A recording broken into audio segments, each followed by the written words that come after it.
তোমরা তো জানো না কখন তোমরা মরবা। শোনো, তুমি অপরাধ করিও যদি তোমার মনে হয় আল্লাহ তোমাকে দেখে না, তখন করিও। তুমি অপরাধ করিও যদি তোমার মনে হয় আল্লাহ তোমাকে জিজ্ঞেস করবে না, তুমি নিশ্চিত বেঁচে যাবা। তুমি অপরাধ করিও যদি তোমার মনে হয় যে আল্লাহ তোমার জন্য জাহান্নাম নির্ধারণ করবে, আর তুমি আল্লাহকে বলবা আল্লাহ আপনি বললেই হবে নাকি আমি জাহান্নামে যাব। যদি এই ক্ষমতার অধিকারী হও তাহলে তুমি অপরাধ করিও।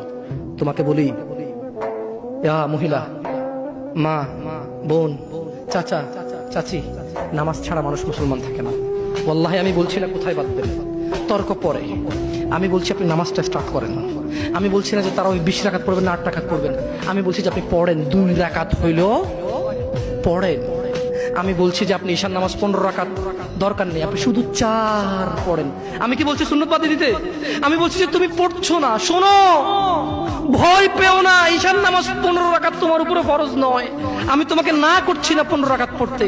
আমি বলছি যে তুমি নামাজই পড়ো না, 4 পড়ো। এই 4 রাকাত ঈশা না পড়লে তুমি মুসলিম নও। 3 রাকাত মাগরিব না পড়লে তুমি মুসলিম নও।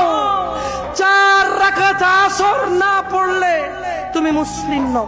দেখো, আমাকে দোষ দিও না। বুখারী খোলো, সালাত অধ্যায়ে যাও, আযান অধ্যায়ে যাও।